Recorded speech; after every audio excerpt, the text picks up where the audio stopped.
Olá novamente, muito bom dia a todos.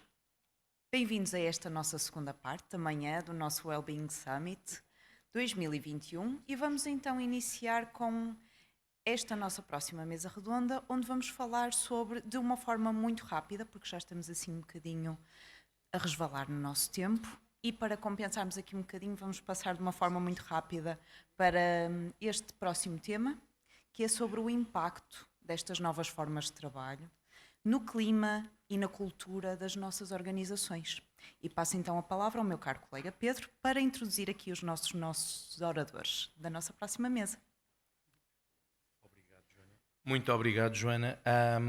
Então, para iniciar, vou apresentar o Pedro Branco, já está aqui connosco, será o nosso moderador desta próxima mesa. O Pedro é mestre em gestão de RH e especialista nas áreas de gestão e planeamento, negociação e recrutamento de executivos, headhunting. Atualmente Business Director da Heather e também coordenador da capacitação de equipas e pessoas, pós-graduação, desenvolvimento organizacional e capacitação de equipas e pessoas na Universidade Católica Portuguesa. Muito obrigado, Pedro. Podes sentar onde preferires. Pode ser aqui. Está ótimo. De seguida também chamar a Cristina Barros, a Managing Director do Instituto de Informação de Recursos Humanos, mais conhecido por IRH, também o nosso parceiro, a mídia, para este evento, ao qual agradecemos imenso a divulgação e o apoio e a presença, obviamente, da Cristina. Muito obrigado, Cristina. Chamar de seguida a Sílvia Nunes. A Sílvia, muito bom dia, Sílvia, muito obrigado. Director, neste caso, na Michael Page, sendo uma das empresas também na área de recrutamento, na área financeira, comercial, marketing e HR, e também a fundadora do Profiler Podcast, podem também conhecer, muito interessante, em que a Sílvia tem várias entrevistas com pessoas também da área de recursos humanos, entre outras. E também, de novo, a Isabel Moço. Muito obrigado, Isabel. Após esta fantástica apresentação que a Isabel nos fez, mas vou reforçar que a Isabel também é doutorada em Ciências Sociais, Recursos Humanos e Comportamento Organizacional, coordenadora da Universidade Europeia e embaixadora da Aliança de Objetivos de Desenvolvimento Sustentáveis, como ela já nos apresentou. Passar a palavra ao Pedro, agradecer imenso e agradecer quem nos está a ver em casa e em sala.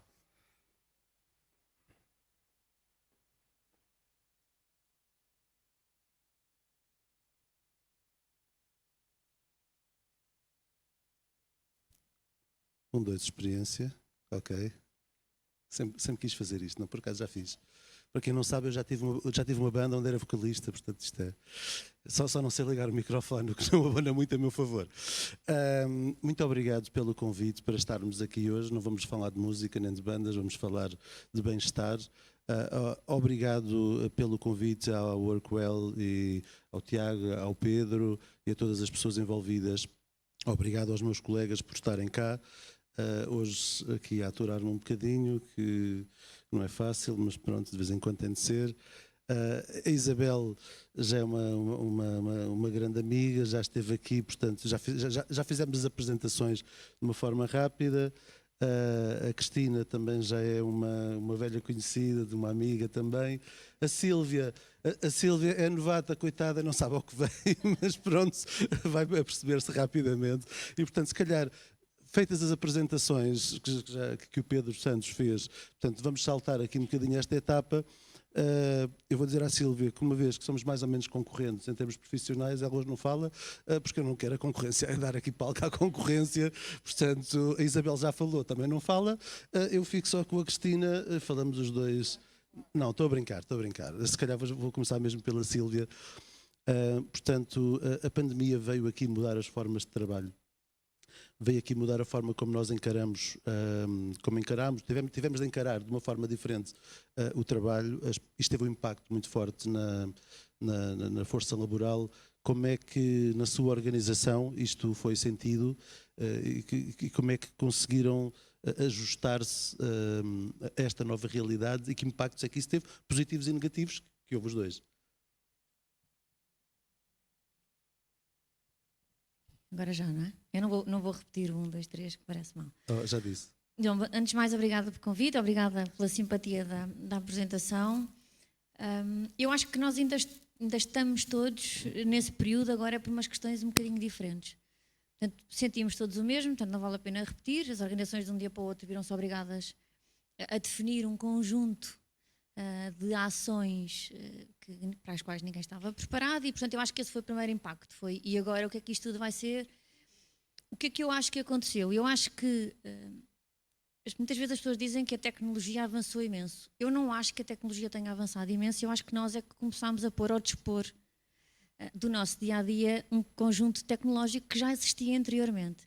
E para isto dizer-vos que, para nós, enquanto Michael Page, foi relativamente fácil colocar as pessoas a trabalhar 100% remotamente, tínhamos as condições tecnológicas para o fazer. O desafio veio no sentido de como é que agora mantemos aquilo que a Isabela há bocadinho falava, o engagement das pessoas com a organização, a nossa cultura organizacional que muito faz com que consigamos reter o nosso talento dentro de casa e, portanto, como é que nós agora vamos desenvolver um conjunto de iniciativas que nos permita isso. E isso foi, assim, o primeiro choque, que é, toda a gente fez o café virtual, toda a gente fez um conjunto de ações, mas às tantas as pessoas ficaram cansadas disso. E, portanto, aquilo que começámos a tentar promover foi a tentativa das pessoas passarem o menos tempo possível quando não têm que estar a trabalhar no ecrã, para de facto poderem fazer um conjunto de coisas o mais diversificadas possíveis, que lhes permitisse, quando estavam de regresso ao ecrã, voltarem de facto com os níveis de energia e de motivação necessárias. O que é que eu acho que isto traz outras questões, que têm que ver com aquilo que é a forma como nós gerimos equipas e lideramos equipas e como é que nos organizamos. Portanto, a liderança teve que se tornar mais próxima, mais humanitária, mais sensitiva atrás de um ecrã. E tivemos também que começar a perceber de forma bastante mais individualizada aquilo que eram as necessidades, os receios, os temores e aquilo que cada um estava a passar e não definir um conjunto de ações de forma um bocadinho mais generalizada. Portanto, a partir do momento em que isso é mais ou menos alinhado, mais ou menos posto em marcha, o que sentimos foi que efetivamente, e nós fizemos este ano um estudo a nível europeu, portanto inquirimos cerca de quase 30 mil pessoas, candidatos que nos responderam ao survey, e o reflexo disso hoje é 90% das pessoas já não voltam atrás do ponto de vista do equilíbrio pessoal e profissional que conseguiram encontrar. E, portanto, isto veio para ficar. Este equilíbrio, esta necessidade, isto veio tudo para ficar. Eu acho que houve aqui durante uma altura, e acho que ainda existe em algumas organizações, uma divergência de expectativa, ou seja, o colaborador viu o remoto como uma forma de conseguir gerir bastante melhor as várias componentes da sua vida, enquanto que as empresas viram nisto uma expectativa muitas vezes de como é que eu crio uma melhor... Diga. Como é que... E como é que eu crio uma melhor experiência ao meu cliente via remota? E com isto poupo uma série de custos. Portanto, eu acho que houve durante algum tempo, e ainda existe em muitas organizações, este desalinhamento. Eu, colaborador, quero melhorar a minha vida, mas a minha empresa está preocupada com o meu cliente e em poupar dinheiro pelo facto de eu estar remoto. E isto é um desafio que eu acho que ainda estamos nele. Quero o desafio da adaptação da liderança. Quero o desafio das empresas se tornarem francamente mais ágeis. Porque se nós não teremos agora partido desta situação, no sentido de a tecnologia que pusemos ao dispor, as pessoas a trabalhar neste regime misto, se isto não torna as empresas mais ágeis, o que é que vai tornar as empresas mais ágeis? E nós precisamos desesperadamente de empresas mais ágeis. Nós, colaboradores, mas os líderes no seu todo, não só os colaboradores. E, portanto, a microgestão que havia antigamente é altamente comprometida ao dia de hoje. Portanto, qualquer chefia que hoje tente fazer microgestão com as pessoas remoto, portanto, um dos dois vai dar em louco primeiro, resta saber qual é que tem mais que resiliência, mas isso não vai continuar a acontecer de maneira nenhuma. E, portanto, este é o desafio onde eu acho que nós estamos hoje, que é a liderança continuar a conseguir ter proximidade com esta distância e a liderança conseguir manter esse lado mais humanitário, um canal de comunicação genuinamente aberto, porque sem o feedback, sem o retorno daquilo que os colaboradores estão a sentir, não vamos conseguir levar a cabo um conjunto de ações que vá de encontro, porque isto depois reflete-se naquilo que falávamos há bocadinho também, que a Isabel já mencionou, que tem que ver com o engagement e com a retenção. O filho da Isabel entrou e saiu sem ter conhecido ninguém. Custou-lhe zero demitir-se, não é? Normal, a qualquer pessoa gostaria. E isso é o que mais tememos, que é, nós tivemos algumas saídas de pessoas que nos disseram que iam com alguma pena, mas que o facto de terem estado fisicamente afastados durante tanto tempo permitiu que esta decisão fosse mais fácil de tomar. E, portanto, isto sim é um risco grande que nós temos hoje dentro das organizações, que é as pessoas sentem que é mais fácil desvincularem-se e é mais simples. Portanto, já lá não estou e não estou, portanto, agora siga para o próximo desafio. Portanto, eu acho que isso foi o processo todo e agora chegamos aqui onde de facto o conjunto de desafios mudou substancialmente. Agora, se calhar, na mesma pergunta, mas em vez de ser olhar para dentro, olhar para fora, em vez de ser olhar para os colaboradores, olhar para clientes e candidatos, é um negócio que eu conheço relativamente bem. No Executive Search, um cliente nosso aceitar que nós fizéssemos um processo com entrevistas virtuais era impossível. Uma luta, ainda Não hoje dá, às vezes. Mas de repente isso deixou de ser tema e agora voltámos ao escritório de alguma forma, não é? Ainda no regime híbrido, misto, quer que lhe queiras chamar, e os clientes aceitam. Aliás, os clientes já não querem sequer eles próprios ter reuniões presenciais e já não querem fazer entrevistas presenciais, se calhar só aos 2 ou 3 candidatos finais, porque nós também não mandamos muitos mais, portanto mandamos 3 ou 4 no máximo, mas muitas vezes já só chamam os 2 últimos para a entrevista presencial e tudo o resto já fazem remoto. Imagino que tenham sentido exatamente a mesma coisa. Sim, a ver, este tema da flexibilidade e do remoto para trás já não anda. Resta saber como é que vai andar para a frente, em que moldes, em que condições, com que níveis de exigência e com que níveis de motivação e de engagement das pessoas. Isto é o que me continua mais a preocupar. Os processos de recrutamento, aí fomos buscar a agilidade que tanto pedíamos no nosso mercado há muito tempo, ou seja, nós tínhamos processos de recrutamento que tinham 7 fases de entrevistas presenciais, demoravam 3 meses a acontecer e pelo caminho tínhamos perdido os candidatos quase todos, não é? Portanto, isto hoje já não existe. Portanto, hoje a grande maioria dos processos são feitos nas primeiras fases por entrevistas online, via as várias plataformas, e depois então, antes de se tomar uma decisão final, sentamos-nos pessoalmente a conversar, provavelmente com 2 candidatos finalistas, antes de ser tomada uma decisão. Mas isto também é muito apreciado por lado dos candidatos. Ou seja, isto permite que, normalmente as entrevistas de trabalho ocorrem em horário laboral. E, portanto, quantas vezes não se... E agora digo o quê para sair do escritório? Ou digo o quê para dizer que não vou estar presente nesta reunião? Para ir a uma entrevista. E o online facilitou muito, não é? Porque o Teams aparece encarnado e, portanto, ninguém incomoda porque a pessoa está numa call. Ninguém sabe é que call é à partida. E, portanto, ir a entrevistas tornou-se bastante mais fácil.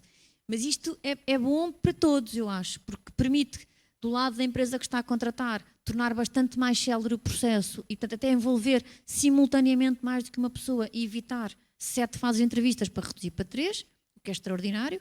Reduz o tempo de que, como saberá, que entre a primeira entrevista e a última passam 6 semanas e, portanto, tínhamos 4 candidatos e agora já só temos 2 e agora há que escolher entre 2, já não dá para escolher entre 4. Portanto, isto acelerou o processo de uma forma generalizada que eu acho que é benéfico para todos.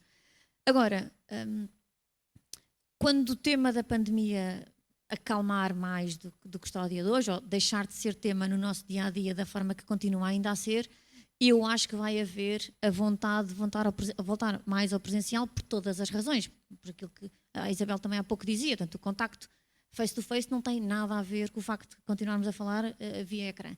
Portanto, eu acho que isso vai ser sempre privilegiado. Mas vai ser privilegiado de uma maneira francamente mais ágil do que é até agora e, portanto, benéfico para todos, eu acho. Obrigado.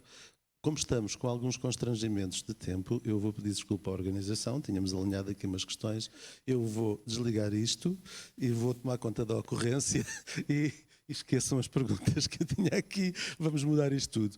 Isabel,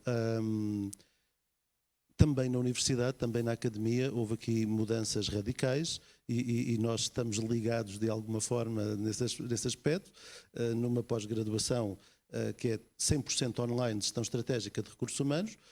Para além desta, existem inúmeras outras na universidade. Aliás, a Universidade Europeia foi pioneira no lançamento destas pós-graduações e de outros cursos que estão a fazer também da mesma forma, com resultados fantásticos. No espaço de um ano fizemos 3 edições, 2 delas com à volta de 35 alunos cada, portanto, fantástico. Foi porque de repente alguém que está em Bragança e que queria muito ir fazer aquela pós-graduação pode ir fazer. Alguém que está em Cabo Verde, em Angola, em Moçambique, no Brasil, onde quer que seja, pode participar, porque é totalmente online. Naturalmente, a experiência... Estamos aqui também para falar de clima e cultura organizacional. Dentro da academia e na relação com os alunos, como é que tens... Eu também tenho uma opinião, porque também estou lá contigo, mas tu estás com um envolvimento muito maior. Como é que tens sentido que é a gestão do clima e da cultura num ambiente 100% online. Por exemplo, a primeira edição foi um bocado mais de experiência do meu lado, e metade da turma eu nunca lhes via cara porque eles tinham sempre a câmara desligada. Portanto, há pessoas que se cruzam comigo na rua e que me vêm falar e que eu não conheço, que foram meus alunos, porque nunca lhes via cara. Como é que tu sentes isto? Bem, antes de responder diretamente a essa pergunta, Pedro, dizer-vos aqui uma coisa. Quando assisti à primeira mesa, estava ali sentada e estava-me a apetecer não fazer aquela apresentação que fiz. Estava-me a apetecer falar do Tamagotchi. Vocês recordam-se dos Tamagotchis? Lembram-se? O Tamagotchi, os meus filhos tiveram, era uma coisinha deste tamanhinho, que dizia: dá-me de beber, dá-me de comer, tenho sono, quero um abraço, vai brincar comigo. E houve uma altura que os meus filhos, eu já não quero saber daquilo para nada, deixa-o morrer. E morreu. E morreu e foi ressuscitado várias vezes, mas morreu. E esta interação, eu estava a pensar nisso agora, agora, quer dizer, há pouquinho ali, e estava a pensar, epá, eu devia era fazer só esta apresentação com o Tamagotchi. E apetecia-me mesmo fazer essa provocação. Mas aqui o desligamento, e uma coisa é a facilidade das pessoas saírem, outra coisa é o desligamento afetivo, emocional e até no trabalho, que é um risco que se pode correr com estes novos formatos e que tem implicações muito severas ao nível da cultura organizacional. Para os meus alunos mais elementares, primeiros, segundos, eu não dou aulas primeiro ano, mas segundos anos de licenciatura, quando lhes pergunto o que é cultura, é uma coisa sempre difícil de definir. E eu digo-lhes, olha, havia aqui uma empresa em Portugal, que já não existe, que definia cultura organizacional da forma mais brilhante que eu já vi, que é: cultura é a maneira como nós vivemos cá dentro, ponto final, acabou. É a maneira como nós vivemos aqui dentro. E esta circunstância de termos estes desligamentos físicos, inclusive, entre as pessoas e a organização, trazem, na minha perspectiva, e é um estudo que estamos a fazer agora, que é sobre engagement relacionado com o trabalho remoto, tem ou pode ter, nós aqui na área científica só podemos dizer tem quando se prova que tem, portanto pode ter, ainda está em hipótese, alguns efeitos perversos ao nível da cultura. Mas eu acho que há sempre dois lados para ver estas coisas. Por um lado o que é que os formatos de trabalho trazem de impacto ao nível da cultura organizacional, entendendo como se vive lá dentro, porque a cultura é muito feita das práticas e das vivências nos contextos sociais, mas também ao contrário. Como é que a cultura da organização acomoda ou não acomoda o remoto e estas novas práticas de prestação de trabalho. E nesse sentido, eu acho que há algumas situações que já podem ilustrar, por um lado, o esforço que se faz, por outro lado, os resultados que têm. Eu pertenço a uma organização não formal que sentiu precisamente que somos um grupo de conselheiros muito alargado e, passado um ano de afastamento, começámos a ver que as nossas discussões sobre temas ligados com recursos humanos, mas sobre os temas não tinha a mesma profundidade, não saía tanto sumo dali. E percebemos que, de facto, estávamos a desligar-nos porque nós passávamos um dia, 2 em 2 meses mais ou menos, juntos, e essa ligação não estava a acontecer. E fizemos uma coisa online que eu acho que foi uma experiência muito interessante, que foi uma prova de vinhos com a criação de um vinho. Nós fizemos um vinho, compusemos um vinho. Eu não me perguntei lá daquelas coisas dos taninos e eu não percebo nada daquilo, mas até gostei. Pronto. Até gostei e no final perguntámos, então, mas isto ligou-nos? ligou-nos porque agora temos um resultado comum. Ou seja, não é só o café com cheirinho, como a empresa que eu falei há pouco, não é só o pequeno almoço, porque depois também se caiu um bocadinho no excesso, não é? E as pessoas diziam, deslarguem-me, desculpem a expressão, não é? Deslarguem-me, não me chateiem, já chega, já estou cansada. O cansaço Zoom era uma coisa que era muito debatida. E de facto, não podemos, do ponto de vista da gestão das pessoas, ser absolutamente diretivos nesta tentativa de envolvimento e de participação, mas de facto há que fazer alguma coisa. O exemplo que referias, Pedro, é uma circunstância do ensino à distância. É que eu, que sou muito ligada aos meus alunos e gosto de os seguir e gosto de saber o que é que eles fazem, onde é que eles estão, que percurso é que tiveram, que vida é que têm, etc. Há alunos do online que não conhecemos de todo. Primeiro, porque é mais difícil ter um espaço privado. Nós estamos aqui a tomar um coffee break, estamos aqui todos em comunidade, mas eu consigo ter uma conversa mais particular com uma pessoa. No online, e na universidade e noutros espaços isso acontece também. No online isso não acontece. Eu posso depois ter essa ligação, mas é diferente. Eu não gosto de dizer que é mau, eu gosto de dizer que é diferente, porque também tem coisas boas, não é? Também facilmente estou em ligação com as pessoas. E, portanto, esta questão do envolvimento, da adesão das pessoas, porque é um fenómeno que é típico da gestão de recursos humanos, que é o presentismo, não é? Muitas vezes as pessoas, e já há muitas brincadeiras, todos vocês já viram muitas brincadeiras da pessoa que está a assistir a uma reunião, mas de facto está a jogar, ou está a cozinhar, ou está a fazer outras coisas. Não é? Já há aí uma série de brincadeiras sobre isso, porque uma coisa é estar ligado, outra coisa é estar de facto presente, comprometido, envolvido. Muito obrigado. Bom, Cristina, chegou a tua vez. Pronto. Não foi à primeira, não foi à segunda, foi à terceira. Ok, já estamos. Muito bem. Naturalmente, tens vários negócios, nomeadamente trabalhas um pouco ligada a uma revista de recursos humanos, formação, eventos, etc.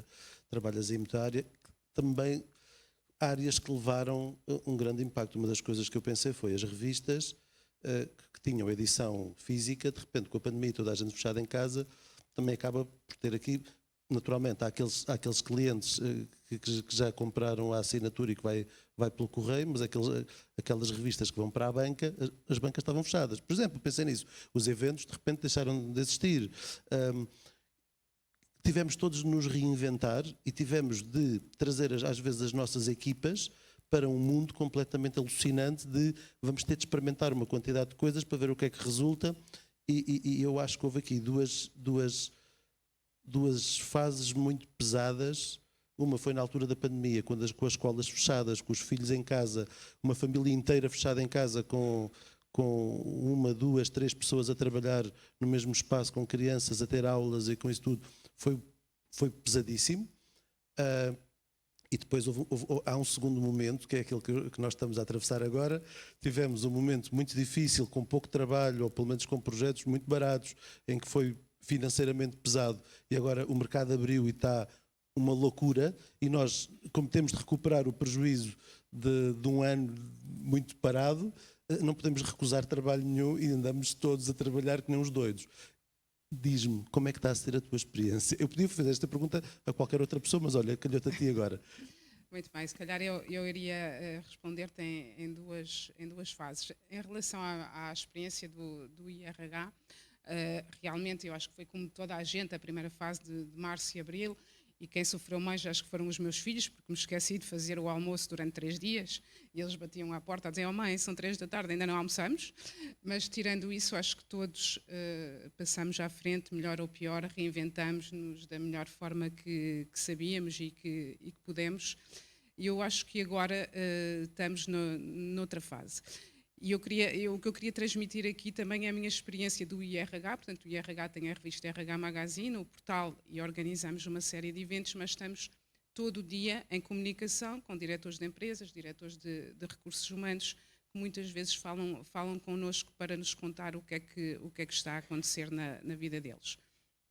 Nós estamos aqui para falar de teletrabalho, mas eu gostava também de referir que a pandemia, obviamente, uma das consequências foi o teletrabalho em muitas organizações, mas foi, sobretudo, e eu quando preparei esta intervenção, encontrei esta manhã uma notícia da OIT, portanto, da Organização Internacional do Trabalho, em que fez ontem uma grande conferência para recordar algumas coisas, que a pandemia trouxe, sobretudo, fecho de empresas, baixa de rendimentos, de muitos trabalhadores, mais desigualdade entre homens e mulheres, entre os países ricos e países pobres, rupturas nas cadeias de abastecimento e, na minha opinião pessoal, acho que nós em Portugal ainda não nos apercebemos disso. Acho que, como dizia a Isabel, acho que o pior, e não estou a falar da fase sanitária, vem mesmo aí a nível económico. Acho que até agora passamos muito bem.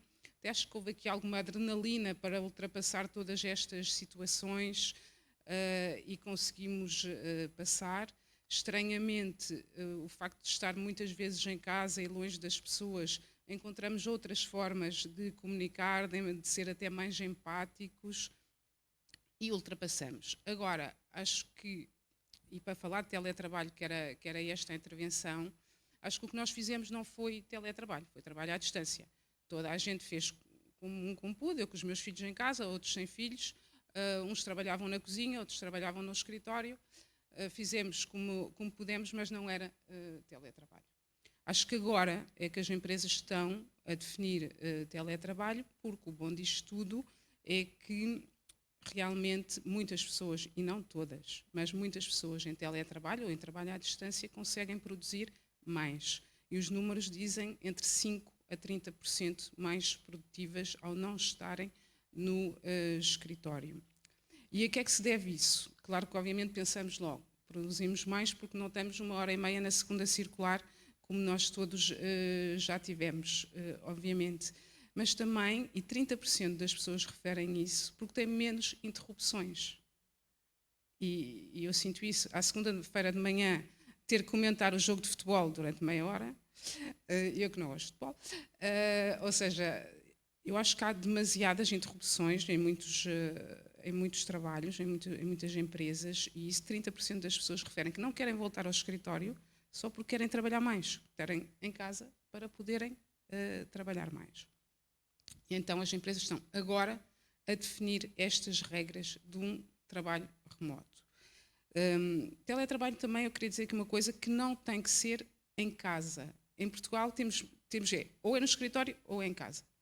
Noutros países europeus já se está a notar uma tendência de haver um terceiro espaço. Eu pessoalmente sinto muito essa necessidade e tenho ótimas condições em casa, tenho ótimas condições na empresa, mas às vezes até me apetece ir trabalhar para outro sítio, não seja só em casa, só no trabalho. Portanto, está a nascer aqui um novo espaço de trabalho. Podem ser coworks, podem ser uma série de coisas, hotéis que agora se estão a transformar, como há menos turismo, estão a transformar uma parte dos hotéis em espaços de trabalho para pessoas que querem lá ir trabalhar. Já existem, um amigo meu tem um cartão que lhe permite aceder aos business centers dos hotéis 5 estrelas. Todos os dias escolhe um novo.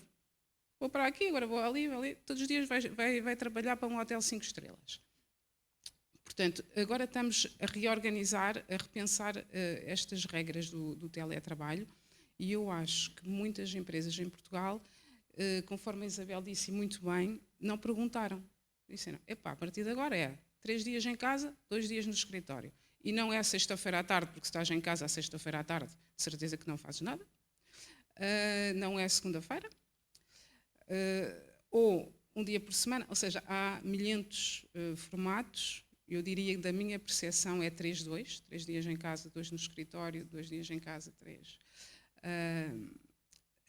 no escritório, mas não se perguntou às pessoas. Também as empresas maiores, que até perguntaram, algumas até perguntaram, também se estão a perceber que isto muda sempre. Porque em alturas do ano nós conseguimos estar em 3-2, há outras alturas em que não conseguimos estar em 3-2. E há pessoas que estão em 3-2 e querem estar todas no escritório. Resumidamente, a forma de trabalhar que nós temos agora não será certamente a definitiva. Não é. Eu acho que vamos precisar talvez mais 1-2 anos para amadurecer isto tudo, para chegar a algumas conclusões mais eficientes. Também houve uma tendência que eu senti muito no início, que é, epá, isto do teletrabalho é que é bom. Eu quero ficar sempre em teletrabalho. Eu vou falar com a empresa e ficar sempre em teletrabalho. E depois tive a oportunidade, até num pequeno almoço, de falar com diretores da empresa. E eles disseram-me o seguinte: as pessoas que querem estar full remote têm que se lembrar de uma coisa. Se estás full remote, como o filho da Isabel, que está em casa a trabalhar, que nunca foi à empresa, não percebe nada da cultura, porque, na minha opinião, não se transmite cultura por Teams. E eu tenho aquela pessoa lá a fazer aquela tarefa. Porquê é que não tenho recibos verdes? Ou seja, o teletrabalho está a fazer com que haja mais Ubers, mais Uber trabalhadores, mais os geeks. Ou seja, nos Estados Unidos já estamos em 20% de freelances. O teletrabalho vai acelerar, na minha opinião, essa mutação. Porque se uma pessoa é contratada online, trabalha em casa, nunca vai ao escritório. Portanto, é provavelmente uma função que consegue-se fazer com um fornecedor externo. Trabalho para 2, 3, 4 empresas, giro o meu tempo. São estes nómadas digitais, que Lisboa e Portugal em particular está cheia deles. E ótimo, é ótimo. São evoluções da forma de trabalho. E Portugal, que ainda tem uma história um bocadinho... eu acho que não estamos tão habituados, porque 90% das nossas empresas são pequenas, com patrões. Quando eu digo patrões, é mesmo patrões, que querem ver os colaboradores. Eu acho que as pessoas em Portugal também não pensaram muito nisto. Se vocês ficam em teletrabalho, não precisam de ir ao escritório. Até o chefe só vem uma vez por semana por Teams. Vão transformar em recibos verdes daqui a nada. Portanto, acho que já respondi às 4 perguntas, como tu deixaste freestyle. Era um bocadinho isto que eu queria transmitir. Estamos agora a começar a assentar, não são as formas definitivas de teletrabalho. É importante perguntar às pessoas e personalizar a oferta que se faz a cada pessoa. Agora também fazendo se calhar um bocadinho de futurologia, se as condições económicas mudarem, e mudarem muito, não tenho atualmente em muitas funções, no recrutamento vocês sabem no bem, muitas vezes a faca e o queijo está na mão do potencial, do talento, que pode escolher a empresa para onde quer ir trabalhar e já não diz, posso ser em teletrabalho, diz quantos dias de teletrabalho é que são, certo? Não sei se daqui a 2, 3 anos estaremos bem nestas mesmas condições, mas se calhar sou pessimista. Muito obrigado, Cristina.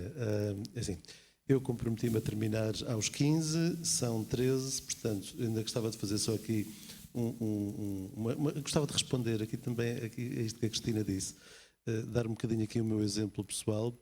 Concordo na generalidade, no entanto, há formas de se contornarem algumas coisas. Eu fiz o onboarding de uma pessoa na minha equipa que está na região centro e a pessoa teve 2 dias fisicamente connosco e depois a pessoa tinha um quarto alugado em Lisboa, que morava na região centro, e eu disse para ela largar o quarto e voltar para casa, e está full remote. O resto das pessoas estamos todos em praticamente full remote desde abril do ano passado, com algumas experiências. Sempre que se levantava um bocadinho, fazíamos um dia no escritório e basicamente eu ia todos os dias e as pessoas iam rodando e eu estava com toda a gente, uma de cada vez, para haver pouca gente no escritório. Neste momento estamos em full remote, estamos a começar a voltar ao escritório. A partir de janeiro criámos uma regra que é pelo menos um dia por semana no escritório. Porquê? Clima e cultura não se constrói, assim, a pessoa desliga-se muito mais facilmente. Eu tenho uma pessoa na minha equipa que entrou em setembro do ano passado, que ainda não conhece uma quantidade de outras pessoas que estão noutras áreas, que não só, porque nós fazemos parte de um grupo e há uma estrutura central, etc.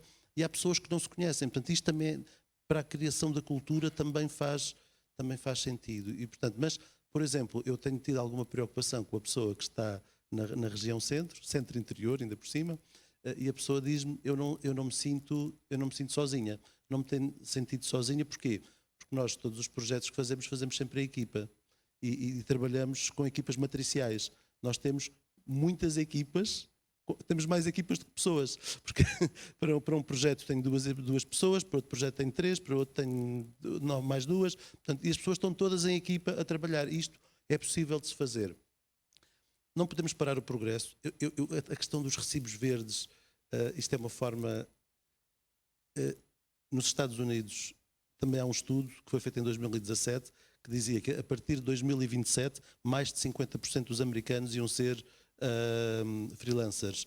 E eu acho que o futuro é muito isso. E eu tenho amigos que saíram das organizações e que disseram: eu estou farto de estar a fazer as mesmas coisas, da mesma maneira, no mesmo sítio, eu quero trabalhar com várias organizações, quero ser consultor.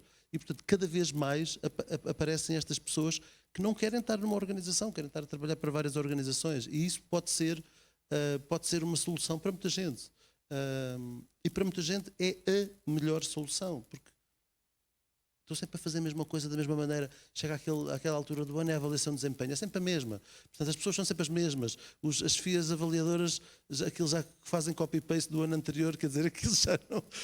se calhar o processo de avaliação de desempenho também não está bem construído. Porque senão... Aliás, eu acredito mais em gestão do desempenho, olhar para a frente do que estar a olhar para trás. Mas isso é outra questão. Pronto, só para terminar, muito obrigado. Estamos em cima, 16, estou um minuto atrasado. Muito obrigado pela vossa disponibilidade, muito obrigado à organização. Entrego aqui a pasta, não sei quem é que quer vir recolher a pasta. Muito obrigado. Uma salva de palmas também. Obrigadíssimo, Pedro. Muito obrigado. Está desligado. Agradecer a todos, obrigadíssimo. Realmente encurtámos um bocadinho o tempo, tínhamos aqui planeado um bocadinho mais para a vossa partilha. Agradecemos imenso, acho que ficou o ponto de vista de todos, que era o mais importante. Deixar-vos também poderem sair aqui à vontade do nosso palco, para poderem também irmos todos almoçar agora muito em breve. Obrigadíssimo, obrigado Pedro pela moderação, obrigado à Cristina pela partilha, à Sílvia também e à Isabel, duplamente, obrigado por esta partilha. Para também mantermos aqui no prazo, vamos poder deixar então esta hora de almoço, vamos manter o horário das 14h30 da parte da tarde. Temos para quem está connosco presencialmente, um refeitório aqui no IAPMEI muito pertinho, saindo da sala aqui à esquerda, para poderem almoçar se assim o desejarem. Para quem está connosco em casa, voltamos às 14h30, agradecemos imenso a vossa presença também na parte da tarde. Sugerimos ficarem connosco também na parte da tarde, porque teremos aqui alguns comes e bebes e uma mesa de gins também durante a parte da tarde, portanto é um reforço extra para podermos também estar juntos e partilhar, para quem puder. E teremos ainda a mesa redonda de Felicidade, Psicologia Positiva e intervenção da doutora Cristina de Vaz Almeida. Obrigadíssimo a todos uma vez mais.